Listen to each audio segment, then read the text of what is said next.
I've met my best friend at the track. We've It was one of those weird things where all of a sudden we were like, didn't seem like we were talking, then we talked, and now we're inseparable. And yes, we realize we cause chaos when we're together.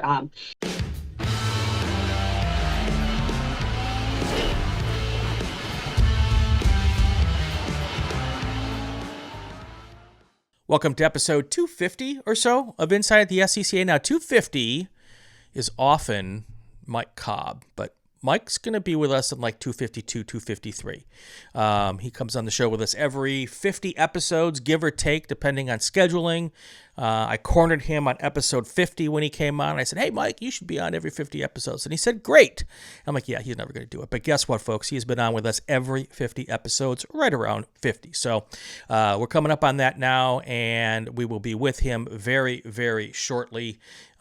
His schedule and my schedule did not match. So taking his stead in episode number 50 is someone I have been trying to get on the show for a very long time, probably 2 years now, and also scheduling not able to make it happen. But we're here today, and while I've got her, we're going to actually do 2 episodes. So the first one that we're going to do, and that's today's episode, is going to be about basically running an event like the Runoffs.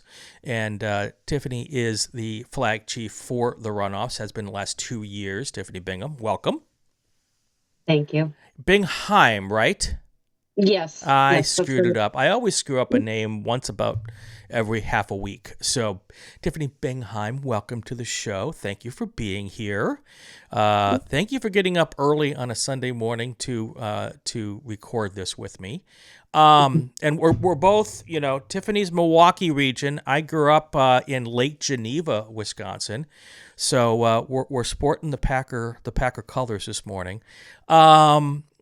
So I start every time I have a new guest on the show, with the same question. And that is, how did you get mixed up with this crazy thing we love called motorsports? I'm actually one of the weird ones. I came from the cold side. It's also funny because I've lived in Wisconsin most of my life, except for like the first 2 years, because my dad was in the military, so California for a while. I didn't know Road America existed until I was 21. Wow. So, I had a previous relationship who brought me out there. And then I was like, hey, that looks like fun. I think I can do that. Got a scanner, and one weekend, Karen Manicotti, I believe at the time, was like, they were looking for workers for the next event, which was one of the Cat Majors. Emailed and got on a corner. I did some timing and scoring and some grid, and fell in love with the flagging and communications, and I haven't left. And that was in 2009. So nice. It's been a while.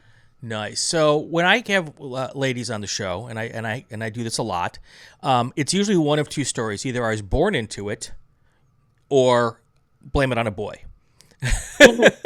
Yeah, that's usually the two. There's every once in a while there's something else, but that's usually one of the two ways that I hear people, ladies got involved with the sport. Karen Manicotti, that is a name I have not heard in years. So I never worked races when I was Milwaukee Region member. When I was Milwaukee Region member, it was with my dad. My dad was a driver, so I was always part of his crew. And then I started to drive a little bit, and then I went to college and moved away, and no longer part of Milwaukee Region. But yeah, that's one of the long-time names that I remember from back in the day as kind of being one of the people in charge of everything. So that name brings back memories, good memories. yeah. So you got involved in 2009. We are now in 2025. You sound like you've run the path of many flaggers. You got involved, and you were I'm guessing, very enthusiastic, and became good real quickly. And then they looked at you and said, why don't you be in charge? Is that kind of how it worked? Yeah, that feels like how it went. Yeah, we get new meat involved. I like to call them fresh meat, and we get them all excited, and then we find a way to make them work extra hard and hopefully keep them around. So, Yeah. Milwaukee region. So Road America is interesting. It is kind of the home track for two regions. Hmm. The only other place that is like that in this world is Lime Rock Park that I can think of, where there's multiple regions that call Lime Rock Park home. And but with Lime Rock, at least back in the day when I was the flag chief, New York region was kind of like the flag chief region of Lime Rock Park. Is it basically a shared responsibility between Chicago and Milwaukee region, or does it depend on the race? It kind of depends on the race, but because I'm the divisional administrator for FNC for Central Division, Got it. and I've tried to get all of the regional administrators to all be on kind of on the same page. Right. So we've all got kind of the same, how do you want to say it? Like same tactics, and like we've recorded documents of like, hey, here's all the things that you need to think of when going into the race. You know, where are we getting water jugs? Who's the flags? Where are you getting your radio? Like, you know, all that kind of stuff. So everybody's on the same page, and we're not just kind of, well, I do it this way and they do it this way, and it's so we're central division because we know we can't put on a race independently anymore. So let's show up as one unified front. Yeah, tell me about it. It's finding volunteers these days is so hard. That's why when we get a good one, we want to make sure we keep them happy as much as possible and keep them coming back.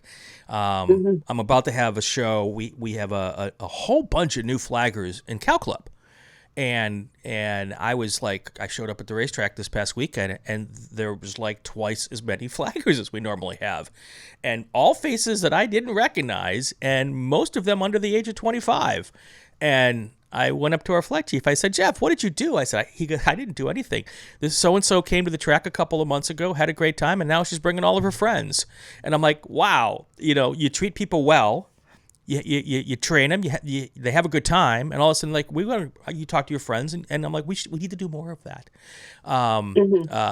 And that's all going to be, so we're going to do a whole nother episode with her about how we get young people to come out and volunteer at our races. So deep teasing a new episode down the road.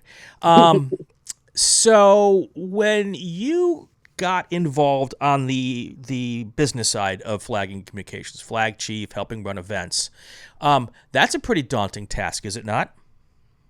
Yeah, yeah. Um, some of it is, I think, the most difficult part of it is the personalities. You've got to learn your people and who is going to work well together, who may not work well together. You just don't want conflicts, and you want everybody to have a good time. You don't want somebody to go, oh, that was a horrible day, I'm never coming back. So you want to make sure you get them to come back, and I think we've been pretty successful with that as Sendiv, and I think in general with a lot of the SCCA stuff that I've seen, because the runoffs, I mean, it seems like the numbers keep growing and growing, and we're getting the younger and younger folks coming. So it's Yeah. nice to see that too. It doesn't hurt when the racetrack you spend most of your time at is one of the most beautiful places in the history of the world. Mhm. Yeah, that one helps. I am biased, but people who didn't grow up in Wisconsin tell me they think Road America is one of the top 5 racetracks in the world, not just in North America or not just in the United States. So that's always a nice selling point to help get people to come to the racetrack. There's also cool stuff to do around Road America if you're not going to be there just for racing. Hmm. Go to a place like Buttonwillow, and there's only thing in Buttonwillow is Buttonwillow racetrack. There's not a lot to do around there, so people are coming just to hang out with us. So when it became news that the runoffs were going to go to Road America, um, then it falls on the people who run those regions to help put together those big events. The runoffs, depending on the year, has between 500 and 800, competitors, huge amounts of cars, lots of racing over a whole week period. Getting people to go to an event like that as volunteers, we don't get paid as volunteers. We don't even get our hotel room paid for in most cases. How how do we get several hundred people to show up for a week in October at any racetrack to do an event like that? What's the selling point? Right. The competition is crazy. It's good because you're crowning national champions. But I think a lot of it is that family mentality of, we come for the cars, but we stay for the people. We really do. Because, I mean, there's so many. I've met my best friend at the track. It's one of those weird things where all of a sudden we were like, didn't seem like we were talking. Then we talked and now we're inseparable. And yes, we realize we cause chaos when we're together. But we also work really well together because she was the communications chief for the Runoffs as well. So Nikki and I'm horrible with names, very horrible. She's like, you say my last name wrong. I'm like, okay, sorry. I mean, I've also met my husband at the track. So weird thing. We got engaged at Road America, married at Blackhawk. Mm-hmm. And so we were actually married out of the GCR by a fellow tech worker as well, who's no longer with us. So wow. Yeah. So it was awesome because we had our normal family and our race family together at the wedding, but it's the relationships. And I think that one really, really helps because we're awesome people. Yeah, it's all, that line comes up so often here on the show over our 250 episodes. When I first went to the Runoffs back in I'm so old, 95, 96, 97, I'm guessing, 97. My first Runoffs was at Mid-Ohio. And I had been flagging at that point. I was not able to afford a race car, so my next option was to become a flagger. And I'd been flagging for a couple of years. I'd done several pro events, but I had never been to the Runoffs. Because pro events come to your home track every once in a while, but the Runoffs, sometimes you got to make an effort to get there. And when I decided to go to the Runoffs, one of the reasons I went was because I wanted to spend some time with the best of the best. And not necessarily from the race car standpoint, but from the flagging communication standpoint. I wanted to hang out with people who had been doing this for decades, who were the top levels of this specialty. And that's exactly what I found. I got to work with some just fantastic people who became my friends for the rest of my life as well. And so the first time I went for that reason, I wanted to go and learn and be part of that little elite group, or at least, but then after the first one, I'm like, I'm just going back because it's a fun place to hang out with good people. We don't do things really differently at the Runoffs, right? We just do what we do. We just do it a lot, right? Mm-hmm. Yeah. I mean, there's some little nuances of things that you got to do a little differently, but yeah, it's hanging out with the best people. I think some people on the worker side don't make the trip to the Runoffs because they're worried that they're not good enough to be there, maybe, or that they don't have enough experience yet. And let's dispel that right now. Yeah.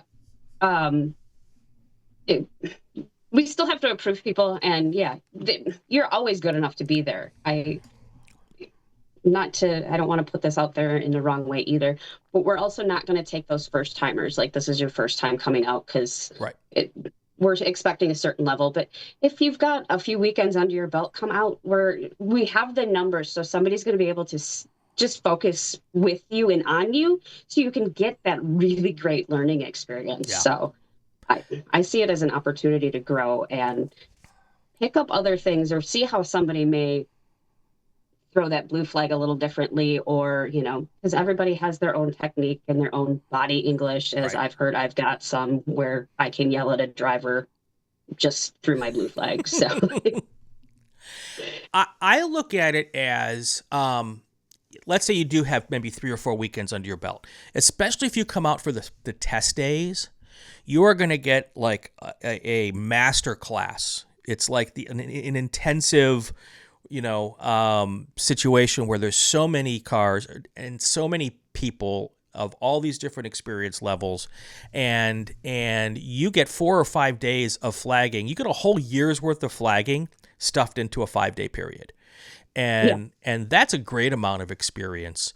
Um, and like you said, different people from different parts of the country may do things a little bit differently, not better or worse. But I know that, like, so when I came out here to California after flagging all over the East Coast, there was something that I did that they don't do out here. And I was very quickly explained that they don't do it that way out here. And maybe it wasn't the nicest explanation, but I'd been flagging long enough that I let that part go. But it is kind of cool to see. I encourage people to go around the country and flag with different regions, and I tell them, remember, they may ask you to do it a little differently than you do it here, which is fine, but to see how other places do it.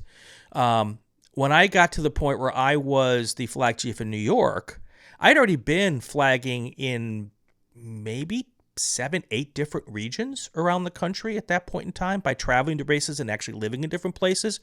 So when I became the flag chief, I took the best of everything I learned and tried to instill that to the folks in that I was working with. And I think that was one of the best things about my experience. And you don't get that when you just flag with Milwaukee region for 10 races a year and you don't go anywhere else. Mm-hmm. So, Yeah. and you're lucky because where you live, you're a 10 or 12 hour drive from what, 12, 13 racetracks?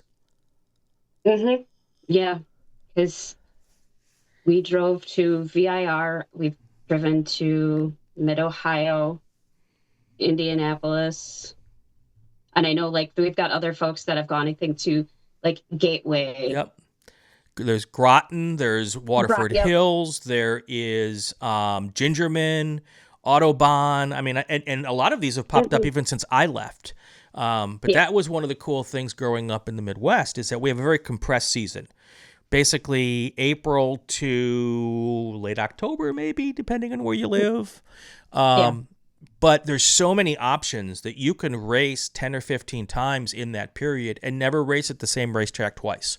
And I thought that that's really nice about where you guys are at. And it's also cool you get to go flag at these areas too, which I like to encourage people to do. Mm-hmm. How hard is it to manage? So how many flaggers have you had at the last 2 runoffs? Ballpark. Mm-hmm. Probably 80 to 100, I think. And what do you have for the Cat National? On a good day, probably 36. Okay. So for those of us who've never been the flag chief at the runoffs, myself included, 36 is a great number of flaggers. Now, keeping in mind that at Road America, there's 14 turn stations, right? Technically, if we staff the entire track, it's a total of 20 stations. Okay, because you have like 11A and 11B, and okay, so Well, 11A doesn't exist anymore. So, okay, but I have worked it, okay, and that was actually early 2000, early 2010, got it. 29, like that runoff era. I was able to work it then. It's just gone away because it's kind of in the weeds. There's nowhere to really Yeah, bail if you need to, and we've seen enough crap go on back there that we like to go home in one piece. yeah. I think I flagged 11A once and said to myself, this is not the best place to be standing. Yeah. Yeah, okay, so that's smart. I'm glad that you don't have 11 anymore. But so, I mean, 20 stations, if you staff the whole track, 36, that's a management feat right there. But now let's go to 100 flaggers. How long? So the runoffs ended October 6th, I think, this year. Did you start planning for next year's runoffs on October 7th? No, not yet. I mean, there's still some kinks that we're working out. It's possible that I'm handing it off to another fellow Nice. person because I've done it now. I've done chief for 4 years, and I was an assistant prior to that for 3, 4 years, I think. Okay. Everything seems to blend together after a while. You're like, Yeah. what year was that? Was it that runoffs or was it this one? So, not quite, but I think now we've got a good base knowing too that we've already been to Road America the last 2 years. Right. So we've got some good base already going of here's what worked this year and last year, and here's what didn't work. So let's prep that. But I know I'm on some chains with some of um, the folks in the tower, the stewards and the clerk of course. And yeah, I think they are already planning for next year. Yeah. So When you go into a new place the first time, that's probably the hardest, obviously. What does it take to get that situation put together where you go from what is typically a 2 or 3 day event to now we're going to a 5 or 6 day event with the test days and everything? Is it harder? I mean, how much more work is it to prepare for a runoffs? it's to me, it's harder, especially when you're not at your home track, because now you've got to go and find somebody with local knowledge and get all of that information because now you don't. What is the bathroom situation? What is the Mm-hmm. water jug situation or the water, like all the little things that you take for granted that you don't think you need to think about. Now all of a sudden you're like, oh, well, the Road America, we just usually have fire extinguishers there. I think at VIR, we had to get them and place them out at the station. So y- sometimes you gotta really go in and take a look at what needs to be prepped for. Right. And as a volunteer, to keep people coming back, we have to make sure that the experience is as good as possible. Hmm. And the stuff, the actual machinations of flagging and communicating are pretty standard. Got to have a headset, got to have flags, got to have fire extinguishers, brooms, all that kind of stuff. We all know how to do that. But it's the stuff the other little stuff that we seemingly think is little is really big. If there's not ice or water on the corners, people are going to remember that, and that may make their Hmm. decision whether they're going to come back next time. You know, Yeah. if the lunches really suck, people might not come back. And I think as flaggers we have, or as volunteers, we have a tempered expectation of what lunches should be, but there is kind of a bare minimum of not suckiness that we're hoping for. Hmm. And Road America's done a great job over that I've been there for now a couple of runoffs and a couple of June sprints. But that's important. And if the lunches suck, then we're probably not coming back next time. Hmm. It's all that stuff that falls on you to make sure that everything works. Hmm. Yeah, I am working with like your race chairs because that's the big one. I don't know how sometimes they do it as well because they're the ones that are, getting the lunches together or, finding the caterer to do Right. this. And then it's like they hear the back. We get the backlash of it, but Right. it's really them where they're like, well, we were given, these vendors, this is what the track Right. recommended. Sorry. Right. So, Right. Right. Let me take 1 second and thank the people who helped me make the show possible, and then we'll come back and chat for a little bit more. I want to, of course, thank William R. Panterick and Associates. Dave Panterick, he's one of our runoffs participants. He's a GT and Spec MX-5 driver. He's one of those guys where if you're like me and you don't know how to handle money or how to invest money or how to make sure you can retire and not have to live in a cardboard box, Dave's the guy you go to. Really smart with that stuff. They do financial planning and all that kind of stuff. Give him a check out there. Porterfield Racing Brakes, they are a great resource for your street car, your race car, your autocross car. They have a bunch of stuff that is not even brake related, just pit tools, stuff for your trailer, that kind of stuff. Check them out, porterfield-brakes.com. Let me see if I can remember them all because they're all up in the corner. Oh, I always do that wrong. They're all up in the corner on this side. See, I'm never going to be a weather person. There you go. Babyface Fabrication. They are great folks. We love having them as part of the show, and they are always helpful and great fabricators. They're the sponsor of our Tech Tip, and that is, check them out as well. Then you've got Ray Esports, the official sim racing league of Inside the SCCA. Love racing with them. Was in the Formula V race yesterday and did not do very well, but had a good time. And that's always fun. Ray Esports, a lot of his competitors are SCCA folks. So that is one of the nice things. And they treat the sim racing more like regular racing. So there's a little less running people over in Ray's leagues, which is awesome as well. Have I forgotten anybody? I don't think I have. I always forget somebody, waiting for the next one to pop up. I think that's everybody. So yeah, big thank you to them for being part of the show as well. Oh, Solo Performance Specialties. I forgot one. If you're at the autocrosses, the national tours, they are actually at those events and at most of them. Also at Solo Nationals. If you need something and they're not at one of your events, just check them out on their website. Dave and his family run the place. Great people. Always have what I need. Pick up the phone, check them out on their website, and all of that. All of the information for all of our partners is in our show notes. And if you do talk to them, tell them we sent you down that road to check them out. Let's do one quick thing. Our tech tip. You don't even know I was going to do this to you. Our tech tip. Sometimes cars break down. And you have to go and figure out how to get them, help figure out how to get them to where they got to go. What is the one thing you see when a car ends up in your corner and trying to get them out and clear them out quickly? What is the one thing that you want to make sure that drivers know to make sure their car has, just in case they need your help?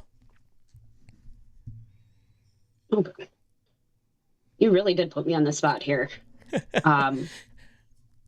Well, let's see if you agree with me. I want to know that I can find the fire extinguisher handle from outside the car so that I can pull that if they're incapacitated to help them if they get into a wreck at my corner. And it is the one thing when I'm walking around the paddock, like during lunch or afterwards, and I'm looking at cars, I am looking at like the various places where people are putting their stuff. And please make sure you have the sticker that tells me where that is, and the sticker where I probably should have kept this for the next show, but also the sticker for the kill switch on a car. Yeah, I was just going to say the kill switch. Yeah. And make sure that I can reach into the car from the outside and get to it. Hopefully without getting burned myself if your car is on fire. Really, really important for that. People, I think, just want to find a place that's convenient to put it, and where it's convenient isn't always good for us outside of the car. So there's our tech tip this week. Does that make sense? Yeah. Awesome. Cool. Moving on at this point in time, where is the one bottleneck in the system for flaggers who want to come to the runoffs? What is the one thing that you think keeps people away?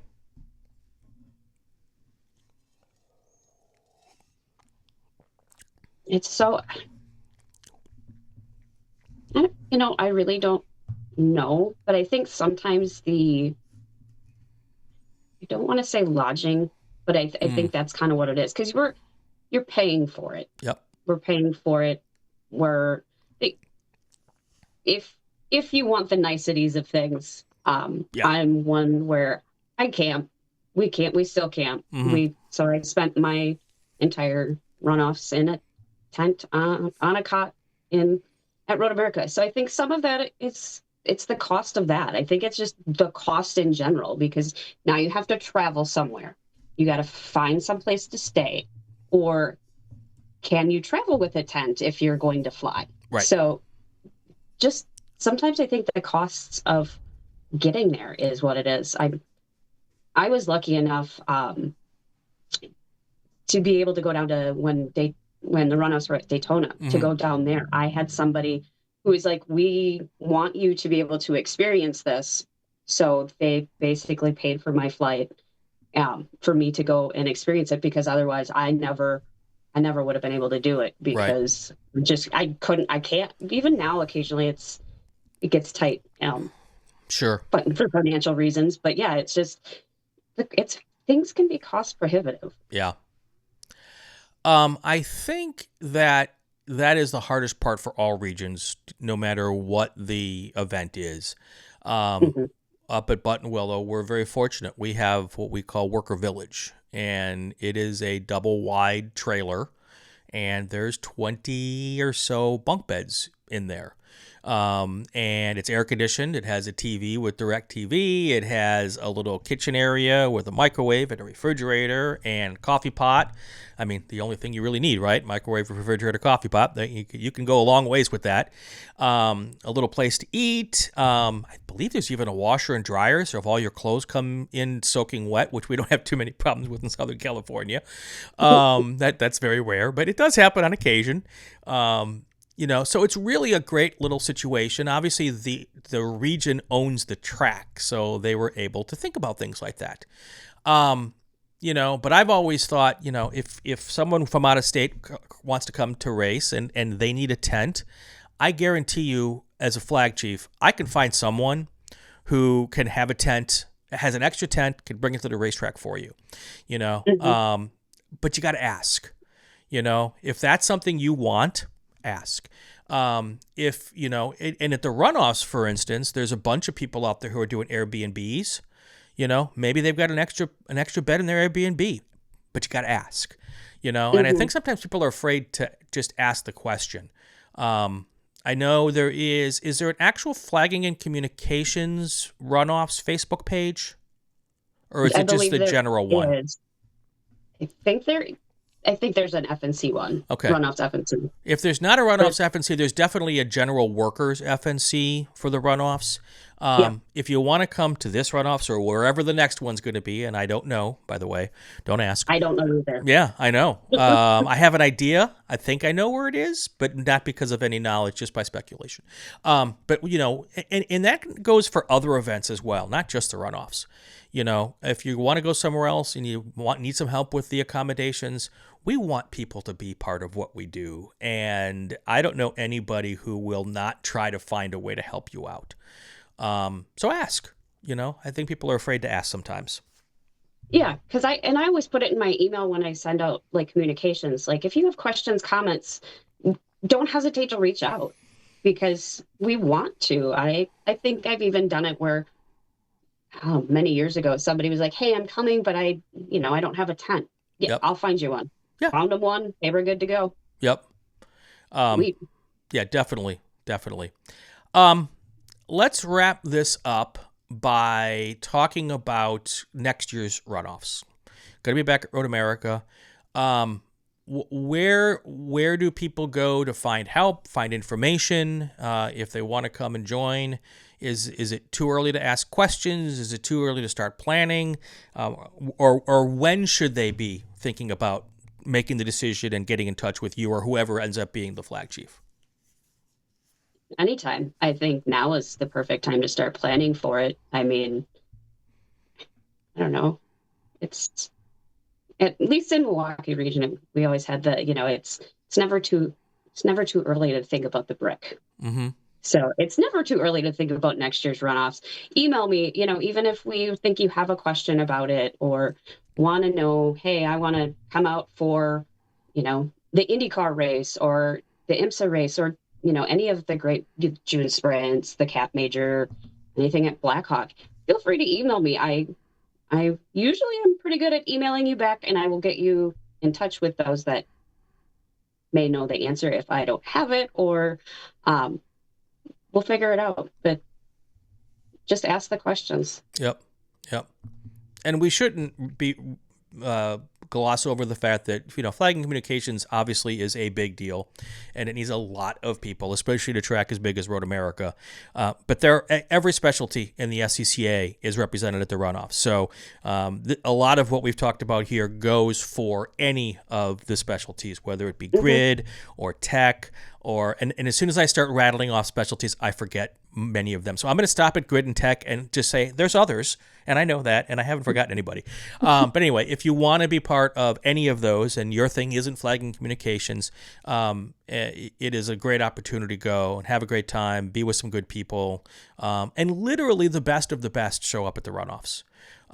It is really cool to learn, and even if you've been doing this for 20 years and you've never been to a runoffs, you're going to learn something, and you'll definitely have a good time. So that is my little sales pitch to get people to come. And gosh darn it, it's Road America. It is in the Kettle Moraine Forest. It is October. Hopefully it won't be hot like this year so that the trees will actually change colors for us next year. That was crazy. That was my only disappointment. It's so weird. But then again, we've had the runoffs where it's been freezing cold there. So yeah, it's the Midwest. Yeah.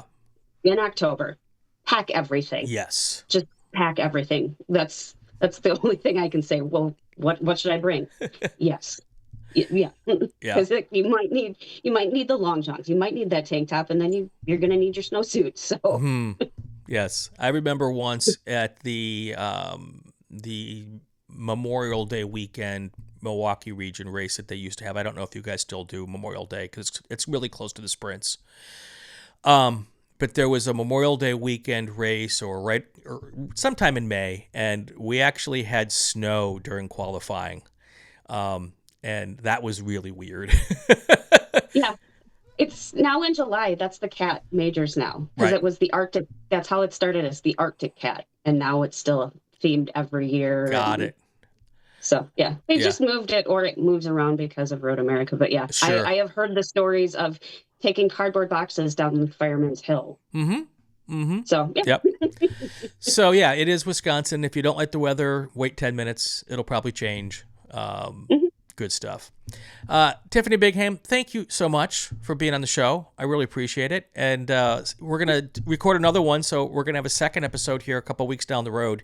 We're going to talk about basically flagging 201, another installment of our series on working the SCCA and the specialties. And the first flagging was basically how a newbie gets involved. Flagging 201 is going to be about how to do blue flagging, which I think is an art with no question.